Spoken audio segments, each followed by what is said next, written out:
दर्शक महानुभावहरू टिकटकको अर्को नयाँ श्रृङ्खलामा तपाईलाई हार्दिक स्वागत छ। टिकटकमा हामीले समाजमा योगदान पुर्याउनुभएका त्यस्ता व्यक्तिलाई कार्यक्रममा निम्ति आउने गरेका छौँ। यो श्रृङ्खला आज पनि जारी रहनेछ। यही क्रमलाई निरन्तरता दिन हामी उपस्थित भइसकेका छौँ। आजको बसाइमा हामीमा हुनुहुन्छ खाद्य प्रविधि तथा गुण नियन्त्रण विभागका महानिर्देशक उपेन्द्र राई। आउनुहोस् उहाँलाई स्वागत गरौँ। स्वागत छ सर। धन्यवाद। नमस्कार। हजुर आरामै हुनुहुन्छ? आरामै छ। के छ व्यस्तता, केमा व्यस्त हुनुहुन्छ आजभोलि? अहिले हामी खाद्य प्रविधि गुण नियन्त्रण विभागले गरेको काम कर्तव्यको उसमा जस्तो खाद्य स्वच्छता काम गर्नको लागि खाद्यान्न, दानायन र नियावली, त्यस्तै आयात निर्यात गुण प्रमाणीकरण त्यही खाद्य स्वच्छता मध्ये आउँछ। त्यही खाद्य स्वच्छता मध्ये नै बजार अनुगमन, होटल अनुगमन, उद्योग अनुगमन गरेर हामीले उपलब्ध खाद्य वस्तु कस्तो हो त, साथसाथै बाहिरबाट हामी आयात गर्दाखेरि प्री बोर्डर, बोर्डर र पोस्ट बोर्डर तीनै ठाउँमा हाम्रो खाद्य स्वच्छता कस्तो हो, हाम्रै रिकमेन्डेसनमा आयातकर्ताले बाहिरबाट खाद्य वस्तु मगाउने हो। मगाउँदाखेरि त्यही राष्ट्र ब्याङ्कबाट एलसी खोलेर डलर फरेन करेन्सी लाने हो। त्यसपछि उसले ल्याउँदाखेरि बोर्डरमा आएर के अरे खाद्य प्रविधि गुण नियन्त्रण विभागको इकाइ आयात निर्यात गुण प्रमाणीकरण भन्ने कार्यालयले प्रमाणित गर्ने हो।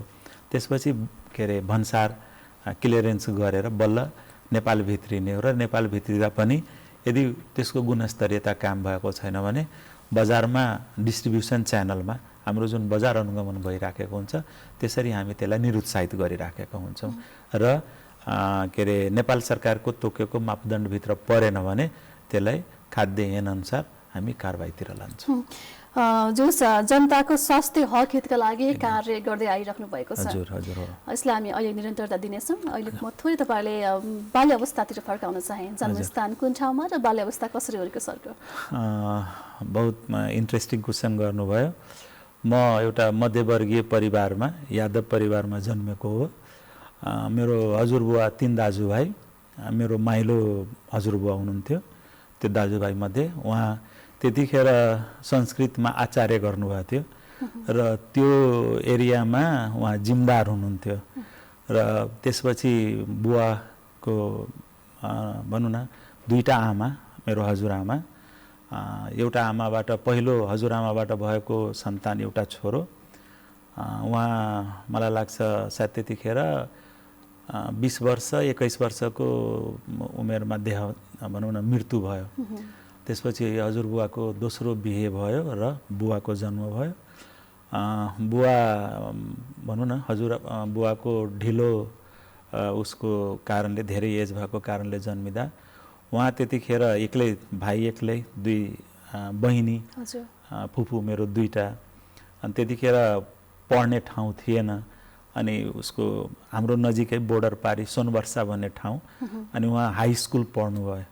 अनि हाई स्कुल पढ्दाखेरि त्यतिखेर उहाँ 10 कक्षाको टेस्ट दिइसकेपछि अब त्यही नै हो, म त्यतिखेरको उहाँहरूमा उहाँहरू साथीभाइमा सिनेमा हेर्न जानुभयो। अनि सिनेमा हेर्न जाँदाखेरि वार्डेनले अब कुटाइ गरे, किन पढिनस् भनेर।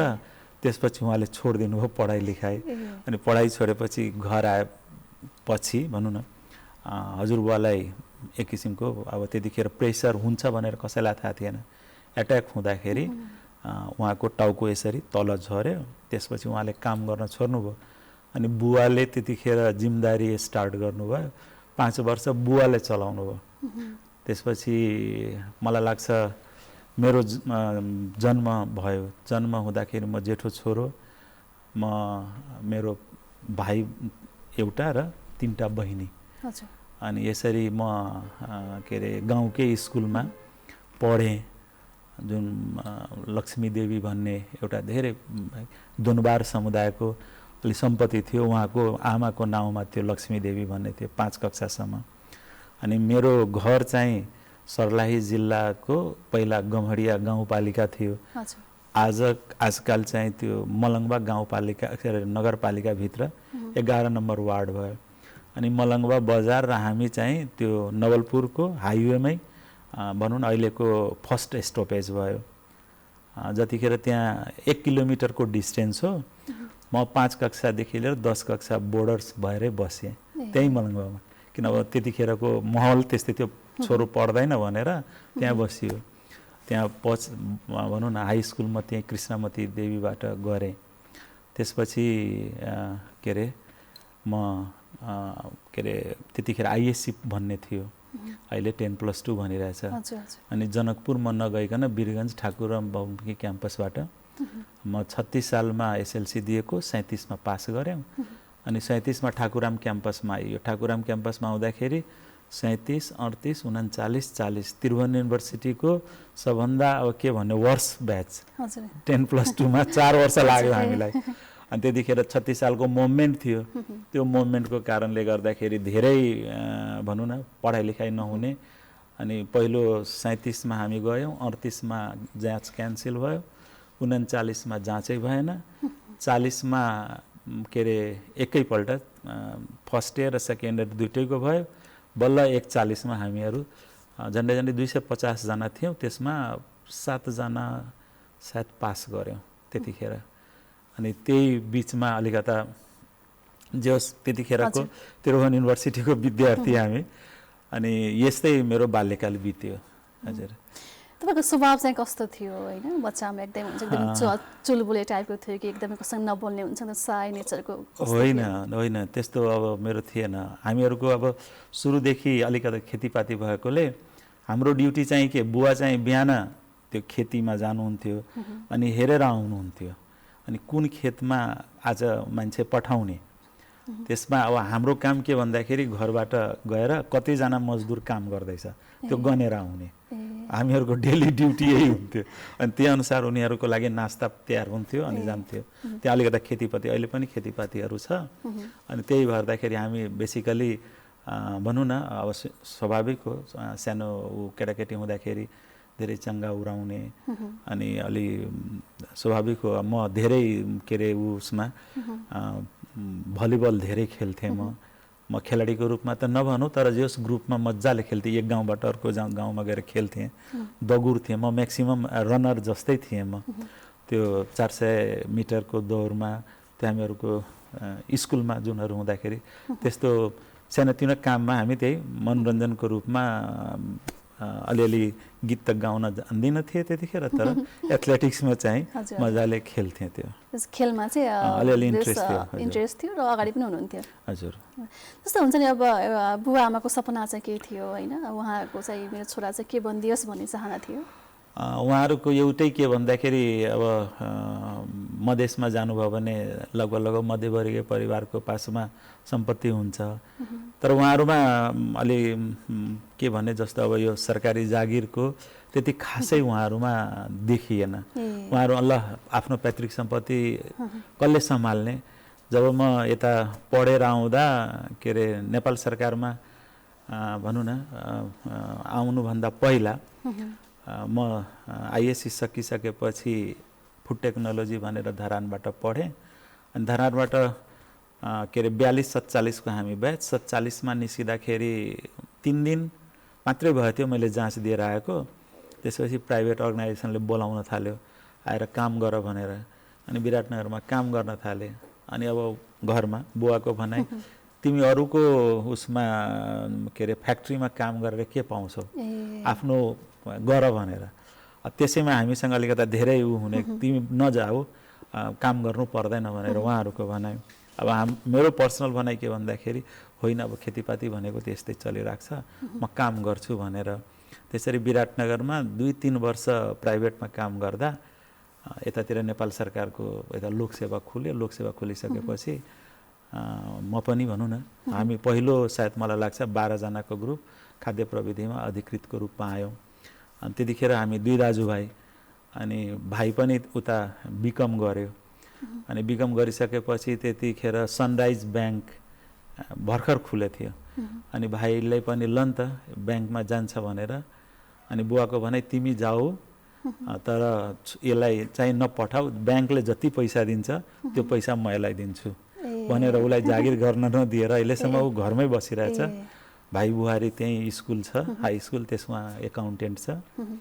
अनि अब यतातिर मेरो उसमा मेरो मिसेस हाउसवाइफ हो। हामी त्यही भनौँ न एक किसिमले राम्रो किसिमले जीवन बिताइरहेछौँ। मेरो 3वटा छोराछोरी, जेठी छोरी, 2टा छोरो, 3जना मेडिकल प्रोफेसनमा डाक्टर साहबहरू नै छन्। हजुर। अनि 2 वर्ष भयो जेठी छोरीको बिहे भयो। अनि अब ऊ चाहिँ अहिले बिरमा काम गर्दैछ। ज्वाइँ चाहिँ पहिला कोशीमा थियो, अहिले उदयपुरमा आइरहेछ। अनि ऊ ज्वाइँ राजविराजको हो, उनीहरूको बसाइ विराटनगरमा छन्। अनि उहाँको बुवा सम्धी त्यो के अरे प्याथोलोजीको अहिले 1 नम्बर प्रदेशको डाइरेक्टर नै हो। अनि यस्तै हाम्रो भनौँ न मध्यवर्गीय परिवार यसरी चलिरहेको छ। जो बुवाको सपना चाहिँ अब आफ्नै लगानीमा चाहिँ केही काम गर्ने, टाढा नजाने, अरूको जागिर चाहिँ नखाने भन्ने चाहिँ थियो। तपाईँ चाहिँ सरकारी सेवामा लाग्नुपर्छ भन्ने हिसाबले यो क्षेत्रमा सुरुवात गर्नुभयो। सेवा प्रवेश गर्दाको क्षणलाई सम्झ्यौँ होइन, कस्तो रह्यो? त्यतिखेर नेपाल सरकारमा म प्रवेश गर्दाखेरि खाद्य प्रविधि पहिला खाद्य अनुसन्धानशाला भन्ने थियो, जुन कि त्यतिखेर काठमाडौँबाट म्याक्सिमम काम हुने। अनि 5 ठाउँमा थिएन। पहिला थियो हेटौडामा, विराटनगरमा, अनि यो 2 ठाउँमा थियो। त्यसपछि हामी आउँदाखेरि नेपालगञ्ज, भैरहवा र धनगढीमा खुल्यो हामीहरूकै कारणले। अनि त्यतिखेर म्यान पावर पनि थिएन, थोरै म्यान पावर थियो। अनि एरिया भए पनि भनौँ न त्यसको के भने त्यसलाई सर्वसाधारणले नबुझ्ने अवस्थामा थियो। अनि जब हामी 52मा प्रवेश गऱ्यौँ अनि बिस्तारै बिस्तारै बिस्तारै के अरे जुन क्षेत्रीय कार्यालयहरूको रूपमा आयो। अनि क्षेत्रीय कार्यालयको रूपमा हुँदाहुँदै अहिलेको अवस्था आउँदा पहिलाको जुन भनौँ न मान्छेले खोज्थ्यो के गर्दैछौ, के गर्ने हो, यो काम के गर्ने हो, त्यति यसको भनौँ न काम कर्तव्य बाहिर देखिँदैन थियो, ओझलमा थियो। किन भन्दाखेरि यो रेगुलेटरी बडी हो, नियम कानुन कार्यान्वयन गराउने हो। अब यो खाद्यको के अरे क्षेत्र कस्तो भयो भन्दाखेरि सबैसँग जोडिएको र जस्तो यो खाद्यलाई हामीले बुझ्दा हाम्रो इकोनोमी, हाम्रो उपलब्धता, हाम्रो कल्चर, प्र्याक्टिस, हाम्रो धर्म, बल्ल त्यसपछि विज्ञान प्रविधि। अनि हामी विज्ञान प्रविधिमाथि बढी जोड दियौँ। तर हाम्रो उपलब्धता छ कि छैन, हामी किन्न सक्छौँ कि सक्दैनौँ, अब हामी के अरे हामीलाई पकाउन आउँछ कि आउँदैन, खान आउँछ कि आउँदैन, हाम्रो धर्मले के भन्छ, यो एउटा ठुलो एरिया हो। तर जनशक्तिको हिसाबले र वेटेजको हिसाबले अलि थोरै जनशक्ति र कार्यक्षेत्र चाहिँ बढी, अर्थात् डिमान्ड चाहिँ बढी हुने। अनि खाद्य प्रविधिबाट सप्लाई, सेवा सप्लाई चाहिँ हुन नसक्ने अहिले पनि त्यही क्राइसिसको अवस्थामा छ। तर हाल अब यो 3 टायरको सङ्घीय, प्रदेश र स्थानीयमा जाँदाखेरि बल्ल थोर भनौँ न पहिलाभन्दा 1.25 जति मान्छे थपेर अहिले 43 ठाउँको कस्ट सेन्टर भयो। र बल्ल अहिले बुझ्न थाल्यो मान्छेले कि हो यो खाँदाखेरि यो रोग लाग्छ, डायबिटिसमा के खाने, प्रेसरमा के खाने हो, त्यो चिजहरू बल्ल अहिले बुझिरहेको छ। र यो पेसा चाहिँ अहिले एकदम जल्दो बल्दो अवस्थामा देखिरहेको छ। यो आम सर्वसाधारणले बुझ्ने भाषामा चाहिँ खाद्य प्रविधि तथा गुण नियन्त्रणले चाहिँ के काम गर्छ बताइदिनुहोस् न। यो खाद्य प्रविधि गुण नियन्त्रण भनेको यहाँ 4वटा शब्द भयो।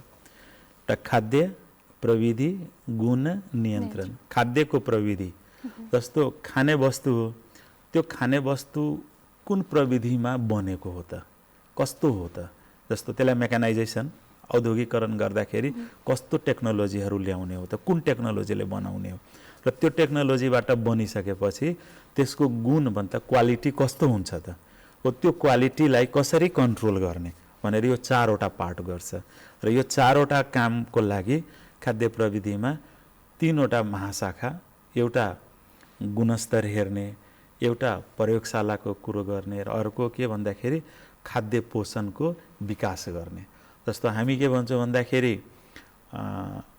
गुणस्तरले खाद्यएन, दानाएन, के अरे आयोडाइज सल्ट एन र आमाको दुधको वस्तु प्रतिस्थापित एन, त्यो 4वटालाई जुन कि आमाको दुध को जुन एन हो त्यो चाहिँ स्वास्थ्य मन्त्रालयले आदि हेर्ने, आदि हामीले हेर्ने। आयोडाइज सल्ट चाहिँ स्वास्थ्य मन्त्रालयले र हामीले हेर्ने र खाद्य र दाना चाहिँ खाद्य प्रविधिले हेर्ने। अब यसमा जुन क्वालिटीको कुरो गर्दाखेरि अहिले हामी जुन नेपालमा देख्दाखेरि जस्तो वस्तुमा अर्थात् प्याकमा त्यसको लेभल प्रष्ट नहुने, लेभल प्रष्ट नहुनुको साथै के अरे ढुसी भएको वस्तुहरू पाउने। त्यसपछि त्यहाँ अरू एउटा कुरो के देखिन्छ भन्दाखेरि अब पेस्टिसाइडको धेरै मात्रा प्रयोग गरेको हुने। त्यस्तै अब मासुमा पशुजन्य वस्तुमा एन्टिबायोटिकको ग्रोथ हार्मोनको बढी हुने।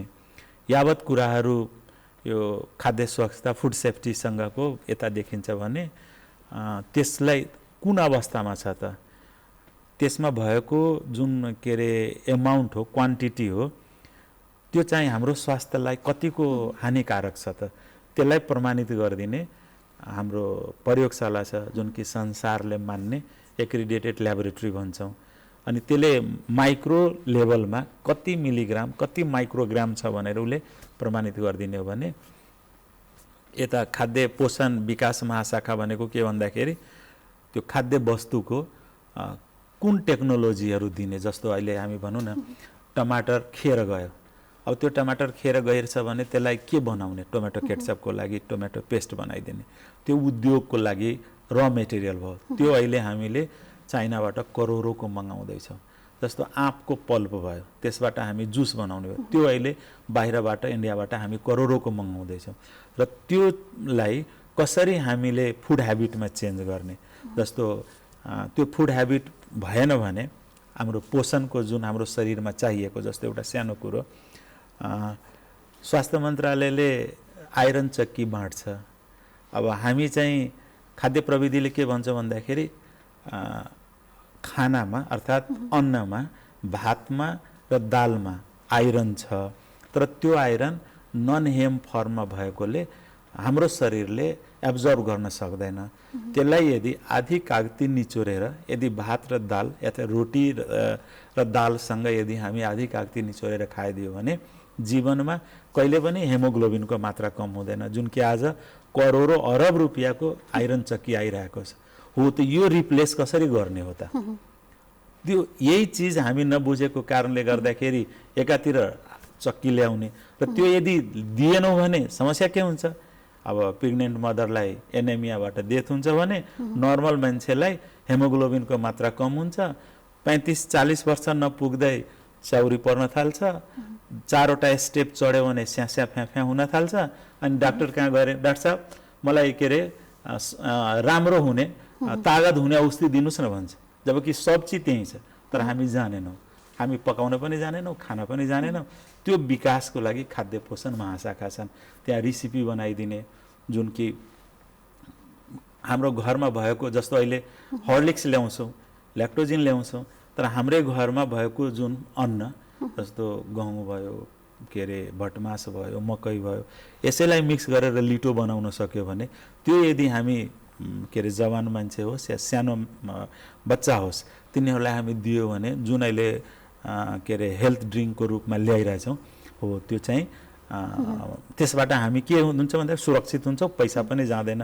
एउटा साधारण उदाहरण दिँदैछु के भन्दाखेरि हामी हर्लिक्स खुवाउँछौँ, के गर्छौँ भन्दाखेरि बुवामा बिरामी भयो, हर्लिक्सको डब्बा ल्याइदिएको हुन्छौँ, अनि 1 ग्लास भन्दाखेरि 250 ml पानीमा 1 चम्चा अर्थात् 20 ग्राम 15 ग्राम राख्छौँ। त्यसले त बास्ना मात्रै दिने हो, कम्तीमा 100 ग्राम त्यहाँ राख्नु पर्यो। 100 ग्राम राख्यो भने 5 पल्टमै सक्यो।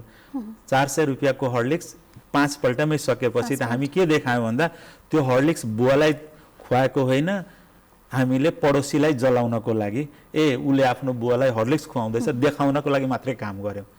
तर हामी खानामा अलिकति राम्रो गर्न सक्यो भने, जस्तो राम्रो भनेको के भन्दाखेरि हामी आर्यन समाजमा हुर्क्यौँ, धर्ममाथि गयौँ, अनि हामी के भन्छौँ भगवान्लाई के अरे 56 भोग लगाऊ भनेर।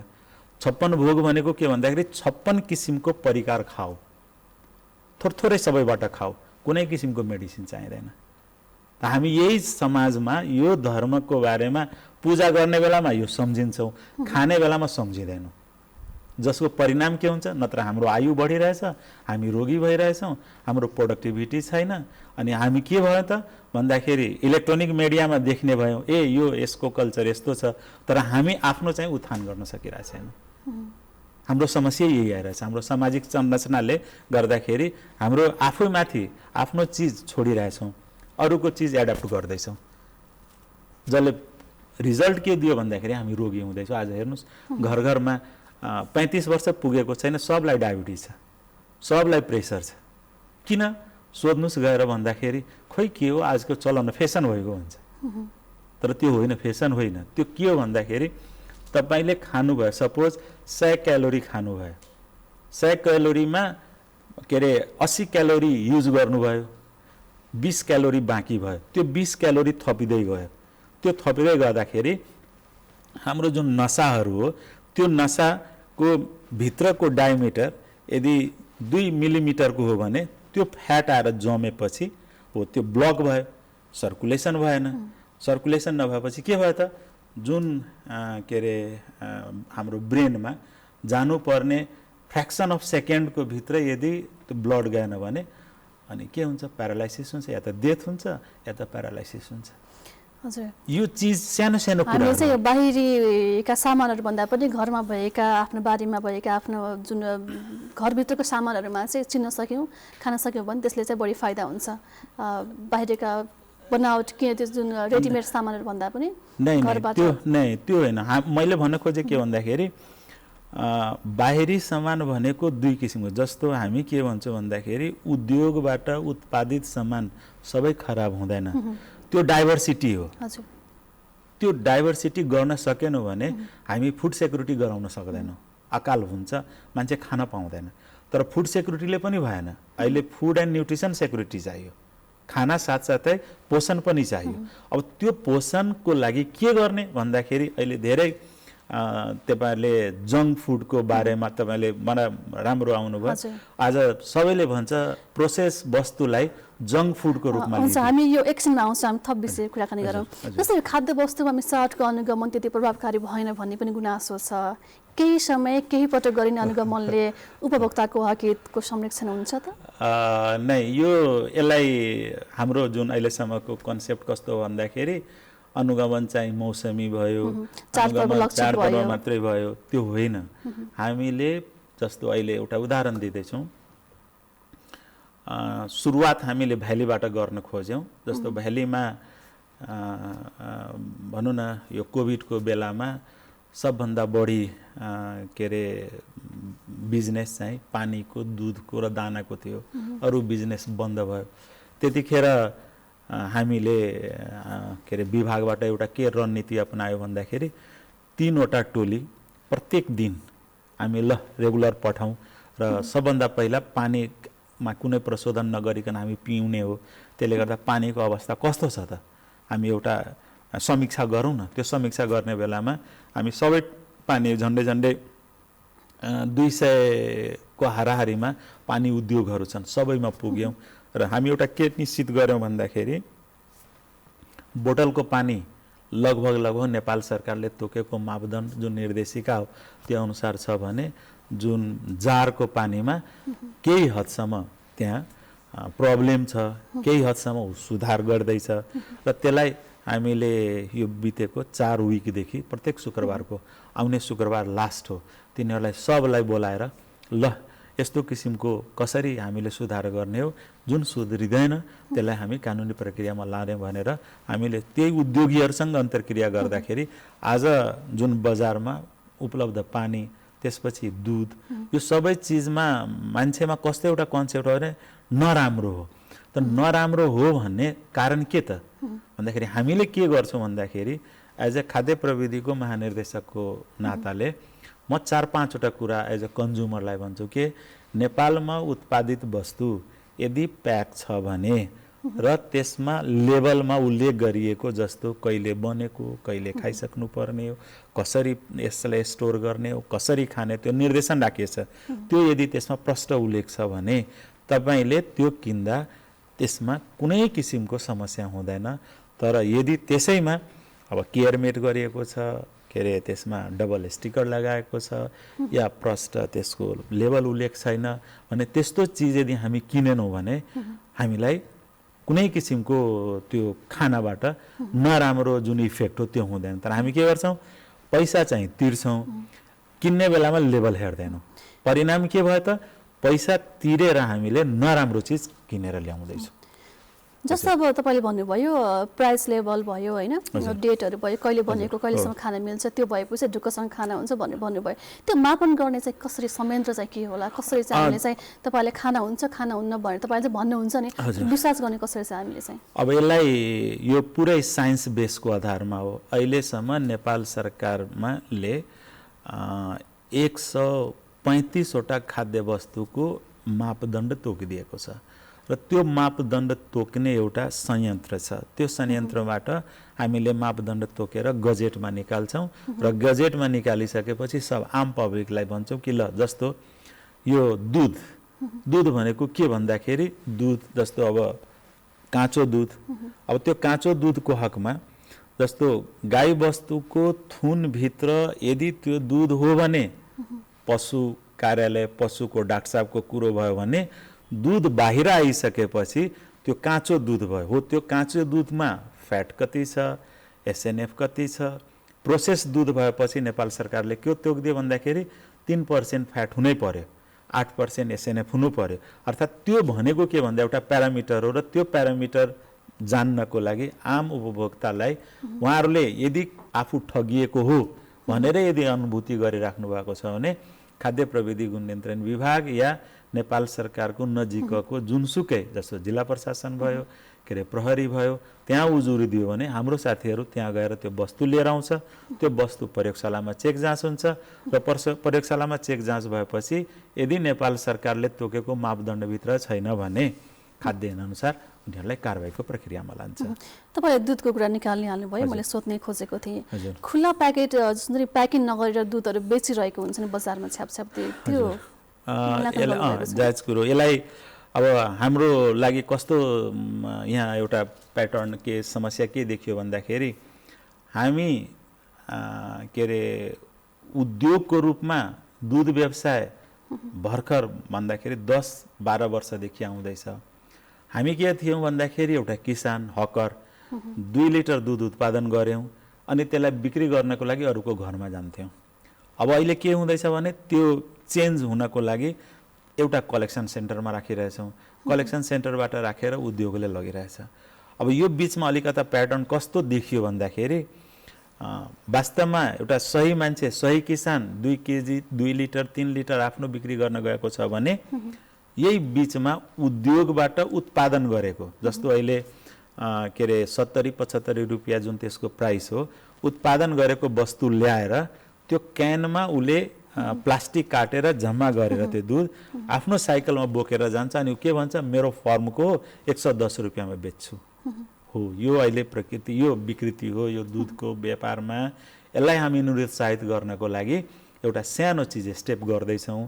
के गर्दैछौँ भन्दाखेरि सङ्घीय उसबाट जस्तो हामी सङ्घमा भएकोले कृषि मन्त्रालयबाट एउटा हामी प्रपोजल गरिरहेको छौँ के भन्दाखेरि बिहानको दुध बिहान र बेलुकाको दुध बेलुका कलेक्सन गर्ने किसानलाई दिने किसानलाई स्थानीयले जुन 1.5 देखि 2 रुपियाँ दिइरहेछ प्रमोसनको लागि, प्रदेशकोले 1.5 रुपियाँ 2 रुपियाँ दिइरहेछ भने यदि त्यो किसान जसले बेलुकाको दुध बेलुका कलेक्सन ठाउँमा ल्याइदियो भने र त्यसलाई दिन पायो भने के हुन्छ, उसको प्रमोसन पनि हुन्छ र त्यो दुध फाट्दैन, चिलिङ सेन्टरमा हुन्छ र उसले खाने सोडा अरू कुनै चाहिँ मिसाउँदैन।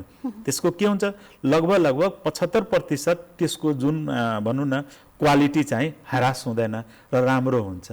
दोस्रो कुरो के भन्दाखेरि पहिला हामी दुधमा के भन्थ्यौँ भन्दाखेरि पर्याप्त छैन, अहिले हामी भन्दैछौँ दुध पर्याप्त छ। त्यसले गर्दा त्यसको पुरानो जुन स्ट्यान्डर्ड हो प्रशोधित दुधको 3% भन्दा 3.5%मा ल्याउँदैछौँ। त्यस्तै एसएनएफ पनि 8% थियो, त्यसलाई 8.5मा ल्याउँदैछौँ र एउटा अर्को स्ट्यान्डर्ड के बनाउँदैछौँ, खुल्ला दुध बिक्री गर्नेले कम्तीमा 5% फ्याट छैन भने र 8% एसएनएफ छैन भने ऊ बिक्री गर्न पाउँदैन। यदि बिक्री गर्यो भने दण्डनीय हुन्छ भनेर हामी ऐन संशोधन गरेर ल्याउँदैछौँ।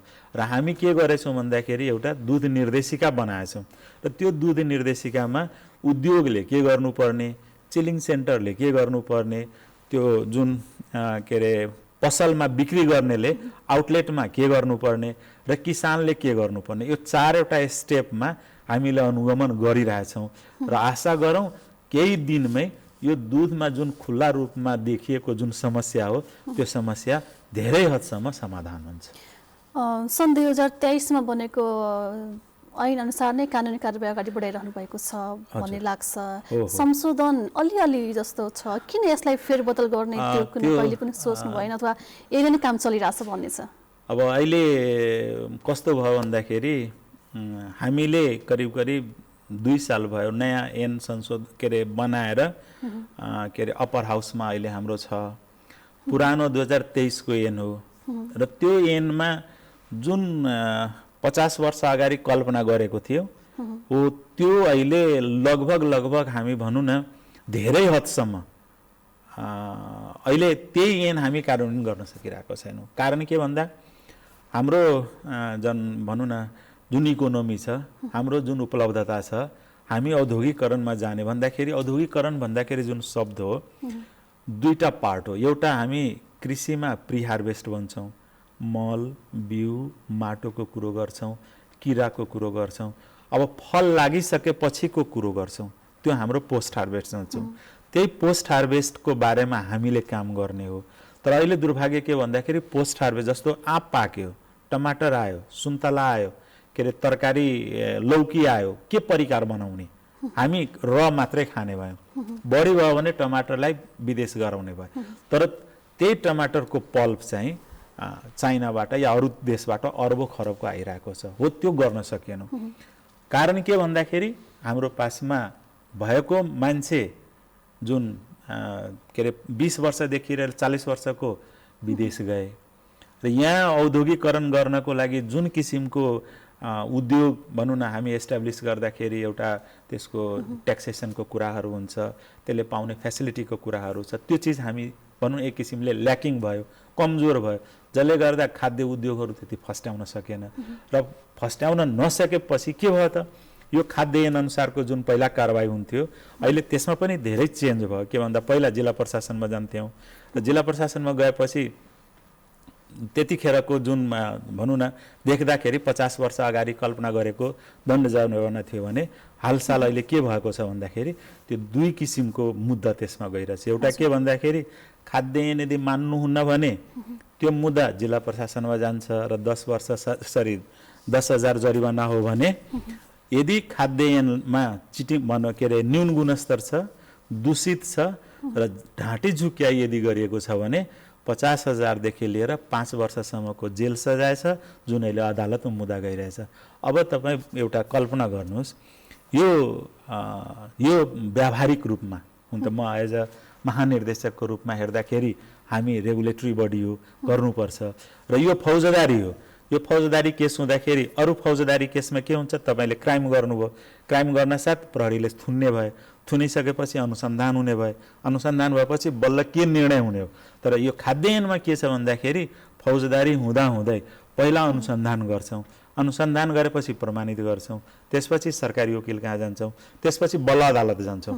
त्यसले गर्दा ट्र्याक चाहिँ कस्तो भन्दाखेरि फौजदारी हुँदाहुँदै यो चिजमा हामी कार्यान्वयन गर्नको लागि उत्पादकले के भन्छ भन्दाखेरि हामीले त के अरे राम्रो किसिमको गर्न खोज्यौँ, तर त्यो राम्रो किसिमको हुँदाहुँदै जस्तो एउटा उदाहरण दिँदैछौँ, एउटा तेलको प्याकेट, त्यो तेलको प्याकेट उद्योगले उत्पादन गर्यो, उसले के भन्यो 35 डिग्री सेन्टिग्रेडमा राख्नु, के अरे यो रिटेलरले के गरिदियो घाममा त्यो राख्यो, घाममा राखेपछि कति भयो 40 डिग्री 50 डिग्रीको आयो।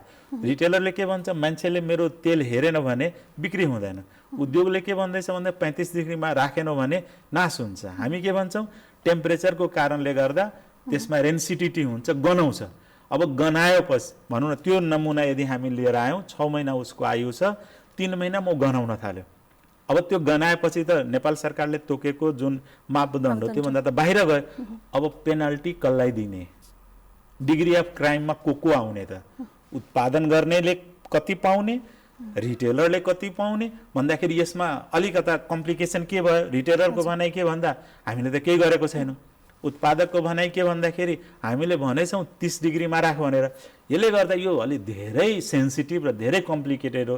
तर जे होस्, अहिले हामीले जुन खाद्यान्नबाट जुन दण्ड जरिमानामा लगेको छौँ, यसले गर्दा हामी के विश्वास दिलाउन खोजिरहेको छौँ आम उपभोक्तालाई, तपाईँले नेपाल खाद्य प्रविधिले दिएको जुन खाद्य के अरे अनुज्ञा पत्र नम्बर हो, लेबलमा तपाईँले अनुज्ञा पत्र नम्बर हेरिदिनुहोस् र आशा गर्नुहोस् त्यो चिज चाहिँ राम्रो हुन्छ, नराम्रो हुँदैन। जस्तो अब हुन्छ नि तपाईँहरूको चाहिँ अनुगमन चाहिँ उद्योग धन्दा भन्दा पनि बजार केन्द्रित मात्र भयो भने पनि छ नि? नै, अहिले उद्योग धन्दा भन्दाखेरि बजारबाट टर्नओभर हुने हो, जसले गर्दा यो देखिएको। यसलाई हामी के गर्दैछौँ भन्दाखेरि यो म आएको यो पिरियडमा म 3वटा काम गर्न खोजेँ। एउटा के भन्दाखेरि के अरे अहिले भन्सारसँग हामी MOU गरेर सिङ्गल विन्डोमा जाँदैछौँ, मतलब पेपरलेसमा, फेसलेसमा हो। त्यो यदि अहिले पाइलोटिङ हामी वीरगन्जको लागि गर्दैछौँ। वीरगन्ज भन्सारबाट जसले आयात गरिरहेछन् वीरगन्जमै अनलाइनमा राख्यो भने त्यसले प्रमाण दिने भनेर त्यसमा हामी गयौँ। दोस्रो हामी के गर्दैछौँ भन्दाखेरि हाम्रो आफ्नो कार्यालयको 24 घण्टा ल्याबोरेटरी सञ्चालन गर्न खोजिरहेछौँ। तेस्रो के गर्दैछौँ भन्दाखेरि के अरे यो स्थानीय निकायको जुन 853वटा जुन स्थानीय निकाय हो, त्यो सबै निकायसँग हामी सहकार्य गर्न खोजिरहेछौँ, जसले गर्दाखेरि त्यो स्थानीय निकायलाई दिएको अधिकार बजार अनुगमन गर्ने, उद्योगको सिफारिस गर्ने, 5 लाखसम्म उद्योगको सिफारिस गर्ने, खाद्य स्वच्छतामा त्यहाँ कसरी कामयाब गर्ने हो, त्यो चिजलाई हामी सहकार्य आउने दिनमा गर्न गइरहेको छौँ। र आशा गर्नुहोस् प्रत्येक युनिट स्थानीय निकाय एउटा आफ्नो टेरिटोरीभित्र कसरी खाद्य स्वच्छता कायम गर्ने, कसरी खाद्य पोषण के अरे कायम गर्ने, कसरी बजारलाई सुव्यवस्थित गराउने, कसरी उद्योग धन्दा इस्टाब्लिस गर्ने, यावत कुरामा आउने दिनमा राम्रो हुन्छ। जस्तो अब अहिले सङ्घीय संरचना अनुसार 3 तहको सरकार छ, सङ्घ, प्रदेश र स्थानीय तह। यो 3 तहमा 3वटा सरकार मध्ये चाहिँ बढी जिम्मेवार चाहिँ कुन रहन्छ? पक्कै पनि स्थानीय सरकार, घर नजिकै सरकार भनेपछि स्थानीय सरकार नै होला। स्थानीय सरकारले तपाईँहरूले चाहिँ कतिको जिम्मेवार दिनुभएको छ, उहाँहरूले कसरी काम गरिरहेको भएको छ? एकदम हामीले अहिले पुरानै ऐनमा खाद्यान्नमै के एउटा संशोधन गरेर राखेछौँ भन्दाखेरि स्थानीय निकायले आफ्नो टेरिटोरीभित्र खाद्य निरीक्षक राखेर बजार अनुगमन गराएर त्यसको प्रयोगशाला एनालाइसिस गरिसकेपछि कुनै क्याफियत देखियो भने त्यो क्याफियत मुद्दा चलाउनको लागि सङ्घमा पठाउने, मुद्दा उहाँ चलाउन पाउनुहुन्न स्थानीयले, तर अनुगमन चाहिँ गर्न पाउँछ। जस्तो उदाहरणको लागि अहिले स्थानीयमै वीरगन्ज महानगर के अरे वीरगन्ज महानगरपालिकामा अहिले भइरहेछ, विराटनगरमा भइरहेको छ, हेटौडामा भइरहेछ, सबको खाद्य निरीक्षक छ, सबको आफ्नो ल्याबोरेटरी छ, तर अरू ठाउँमा छैन। र आशा गरौँ उहाँहरूले यो चिज गर्नको लागि उहाँहरूले आफ्नो किसिमको के अरे खाद्य निरीक्षक राख्छ, आफ्नो किसिमको प्रयोगशाला राख्छ र उहाँलाई अधिकार दिएको छ। उहाँ कतिसम्म गर्नुहुन्छ भन्दाखेरि सङ्घले बनाएको के अरे गुणस्तरको, खाद्य गुणस्तरको, मिनिमम गुणस्तरको जुन मापदण्ड हो त्यसलाई कुनै किसिमको भोयलेन्स नहुने गरी उहाँले आफ्नो मापदण्ड बनाउन पाउनुहुन्छ, उहाँहरूले अनुगमन गर्न पाउनुहुन्छ, तर मुद्दा चलाउने हकमा उहाँहरूले सङ्घमा पठाउनु पर्ने हुन्छ। त्यसरी हामी जोडेका छौँ, सङ्घले स्थानीयसँग यसरी जोडेका छौँ हामीले।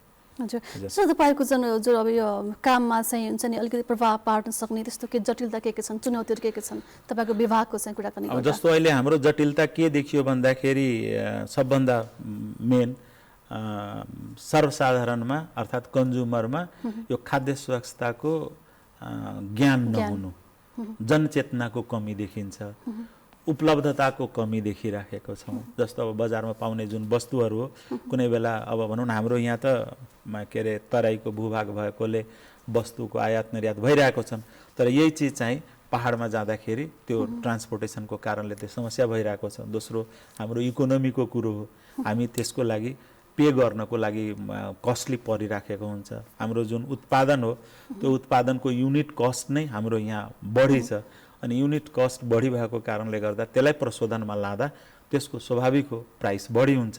अब खुला अर्थनीति भएको कारणले गर्दाखेरि हामी के गर्ने भयो त एक आपसमा त कम्पिटिसन भयो, त जति युनिट प्राइस हुन्छ त्यति राम्रो हुन्छ। यही भएको कारणले गर्दा यस्तो भएको हो। हामी कार्यक्रमको अन्तिम आइसकेका छौँ। अझै पनि धेरै जानकारी लिनु मन थियो, समयको पाबन्दी लागिसकेको छ। यतिखेर टेलिभिजन हेरिरहनुभएका आम दर्शकहरू र उपभोक्ताहरू र ग्राहकहरूलाई चाहिँ के भन्न चाहनुहुन्छ? म आम दर्शक अर्थात् उपभोक्ता साथीहरूलाई के भन्छु भन्दाखेरि आफूले किन्ने बेलामा खाद्य प्रविधिले दिएको जुन अनुज्ञापत्र नम्बर जुन लेबलमा उल्लेख गरिएको छ, प्याक गरिएको त्यो वस्तु हो, लेबलमा तोकिएको उत्पादन मिति, एक्सपायर मिति हेरेर यदि किन्नुभयो भने तपाईँ ठगिनुहुन्न र तपाईँले दिएको पैसाको सदुपयोग हुन्छ र त्यो खायो भने तपाईँलाई कुनै किसिमको स्वास्थ्यको इफेक्ट हुँदैन। त्यो प्रोसेस फुड हो। तर जङ्क फुड भन्नेको जुन वस्तु हो त्यो के भन्दाखेरि धेरै नुन भएको, धेरै तेल चिल्लो भएको र धेरै कार्बोहाइड्रेट भएको वस्तुहरू जङ्क फुड जसलाईबाट जोगिनुहोस् र प्रोसेस फुड खाँदा त्यस्तो धेरै इफेक्ट हुँदैन। तर हामी यो जुन उत्पादित वस्तु, जुन हाम्रो यहाँबाट उत्पादित वस्तु, लोकल वस्तुलाई पनि हामीले प्रायोरिटीको रूपमा लिन सक्यौँ भने हामीलाई आउने दिनमा रोग लाग्दैन, हाम्रो आयु बढ्छ। त्यही भएर एउटा नयाँ शब्द आएछ कम्पोजिट फ्लोर। त्यो कम्पोजिट फ्लोर भनेको के, जस्तो गहुँ, मकै, चामल सबै मिक्स गरेर अहिले तपाईँले बजारमा कम्पोजिट फ्लोरको बिस्किट भन्छौँ हो। त्यस्तो चिजहरू हाम्रै आफ्नै घरमा भएको चिजलाई बनाएर यदि रोटी बनाउन पायो भने हाम्रो लागि धेरै राम्रो हुन्छ। लोकल वस्तु पनि उत्पादित कन्ज्युम हुन्छ र फुड सेक्युरिटी राम्रो हुन्छ। हुन्छ सर, यहाँ तपाईँको समय साथको लागि धेरै धेरै धन्यवाद। ल, तपाईँहरूको टिमलाई पनि धन्यवाद दिन्छु कि तपाईँले हामीलाई यो मौका दिनुभयो र आफ्नो विषय बारेमा हामी भन्न पायौँ। यसको लागि बहुत बहुत धन्यवाद छ। दर्शक महानुभावहरू, आजको टिकटक व्यवसायमा हामीमा हुनुहुन्थ्यो खाद्य प्रविधि तथा गुण नियन्त्रण विभागका महानिर्देशक उपेन्द्र राय। हस्त आजलाई कार्यक्रमको निर्धारित समय सकियो। तपाईँको आजको दिन शुभ रहोस्। नमस्कार।